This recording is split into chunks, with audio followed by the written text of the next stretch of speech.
What's going on, YouTube and members of the Eternal Empire? This is Classified, Eternal's head of staff, and I'm here bringing you just a typical commentary. Nothing special, no shoutcast or anything like that. And I'm sorry, you'll notice that the video is a little bit skippy. I don't know why. I don't know if it's just something that went through when Daniel sent this to me through Skype.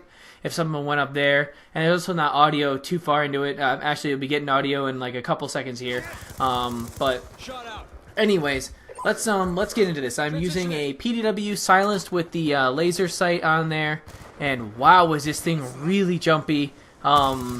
Anyways, I do really good. I don't know the exact kill death numbers. You'll see it at the end. But anyways, so I'm going to start this off. I want to do this commentary about when you're making a team, being ready for change. Now, to understand what I mean, you have to kind of go back to a long time ago. Actually, a really long time ago. About 3 years ago, I wanted to make a team called Legion. And it actually went pretty decent for a little bit. And the first member of Legion was a guy named Legion G6. And Daniel, you'll remember Legion G6 because that was your old gamer tag.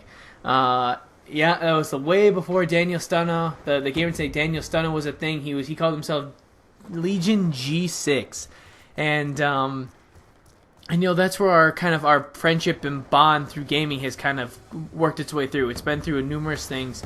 And at that point in time, I just wasn't ready to make a team, and you know, things have kind of evolved from there. And Daniel and I have really, we've really grown up since that point, and we've done things that we know that we can do now. We know that we can handle this, and it's a long process. But anyways, going back to the whole change thing, when Daniel and I first talked about doing this and making this team, we said, all right, we want Daniel to head the Xbox or the PS3 division, and I'll head up the Xbox division. We'll have kind of two separate things, and Daniel will be the overall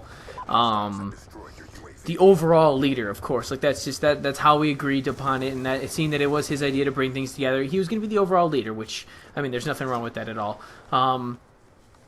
But anyways, so we had that idea, that plan, and it eventually evolved into, all right, Daniel's taking over PlayStation, and I'm on Xbox, and he's gotten the game battles and stuff going, and everything was working on the PlayStation side. But then I started doing shoutcasting. I figured, you know what, I'm gonna change things up, do my own video, and do a shoutcast over it, or do a shoutcast over the game battles thing, and it really took off on the one channel.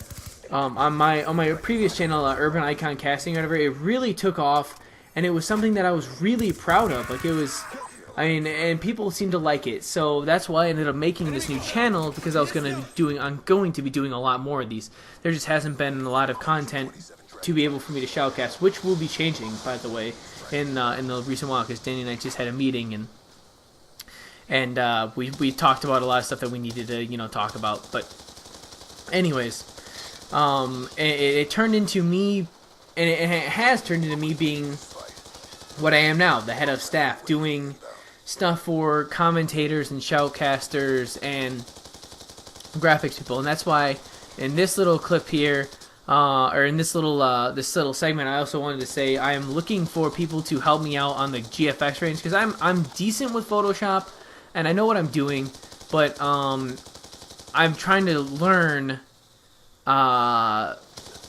the 4D, Cinema 4D and stuff like that, and it's a lot harder than anyone ever would think. But I really would like some help with that, and I'm really looking for some people to be on the graphic side of things. Now I understand that, like, the editors and stuff like that are also on multiple teams, so I can be open to that and stuff like that, and that's stuff I can adjust later, and we can talk about over like a YouTube personal message and stuff.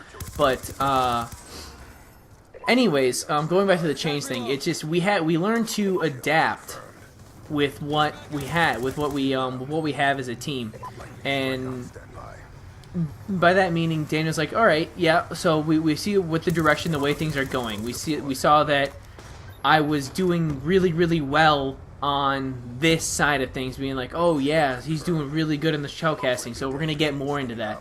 And Daniel was backing me the entire way, and really saying, you know what, this is something we should do. And I actually got a message on Twitter from a leader of a decent sized clan, or a decent sized team. I mean, it's not even a clan. I mean, saying clan makes it seem like it's this little immature thing, but he was a member of a decent sized team, and they had sponsors and stuff. And he said, hey, listen, we want you to do this stuff for us, this kind of thing for us. We know we like what you do. And I respectfully turned him down, because I'm like, you know what, I'm loyal. I want to be loyal to the team that I have, and I want to bring my talents to a team and help this team rise up to be something massive. And so I respectfully declined that. And was it a mistake? No, I don't think so. Could I have gotten, could I have had a little more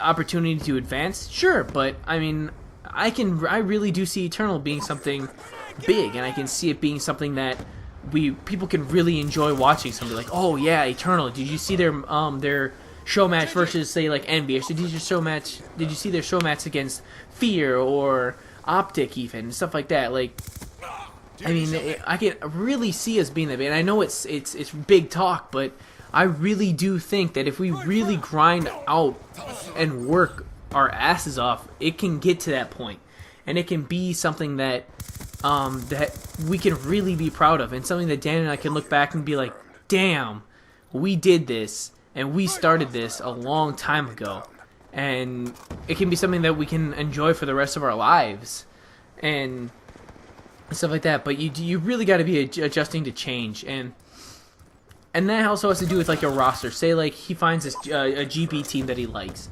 and things kind of go south. He's got to be able to quick adjust and be ready to change that lineup to meet the charisma. Because yes, you want to find people that are good, but you also want to find people that are good and that will mesh with your team. Like, Daniel and I have these personalities that mesh really, really well.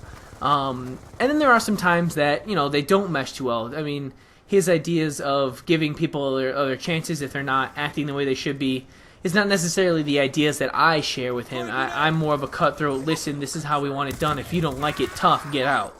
But he gives people chances if they screw up, and I know I should probably be a little more forgiving on that, but when you're in an industry like this, the game industry, where things are, I mean, it's really, you have to pave your own way. You can't afford to have people screwing it up for you. You can't afford to have people not meshing well with your team and being like, oh yeah, we're just, we're just here because we want to play Call of Duty. And they're gonna not mesh with people. I mean, I've had some problems with people not meshing right with other people on the team, and it really ruins the charisma, and it really ruins the talent that I know this team can have. But thankfully, we've worked out some bugs, and I don't mean anything disrespectful on a personal level. All the people that I've met, and the people that I've played with, and the people that I've been on the team with, on a personal level, they're great people. I would love to hang out with them outside of the team, but it's just when they're playing Call of Duty, their attitudes are different, and it's just not one that I'd like to see. So I guess that's part of the reason why I let Daniel take over, or why I wanted Daniel to take over on the PlayStation side, because I don't have that forgiving charisma that he does. I'm more of a cutthroat person, but, that's just how I am. But I really hope this video really brought to you something, really helps you out in some way. I mean, I don't know, I didn't really give any advice, just to be ready for change when and if it does come. And so I think I'm just going to close this video off saying thank you to everybody who's watched my videos, who supported our videos. And a shout out to Dope Assassin. He's revamping a team called Sanity Empire that I was on for a little while ago, before Eternal and NWO was a thing. So shout out to him. I know it's going to be a tough road for him, but I got a feeling he can do some good work, and it's going to be a community Call of Duty thing. So good luck to him, and a shout out to him. And yeah, so thank you all again for supporting me and Team Eternal and Daniel and all of us here. So keep supporting us, especially with this, or with these videos. Hit that like button if you like my voice and you like to hear my commentaries. Let me know what you guys think in the comments. Feel free to leave any comments you like. And a sub on that, hitting that sub button really, really helps more than you'll ever know. And it's something that I'm really looking for this channel to grow and to help Team Eternal. So please hit that like button, hit that subscribe button. This has been Eternals Classified. I will catch you all later. Peace out. Objective parameters obtained. Well done.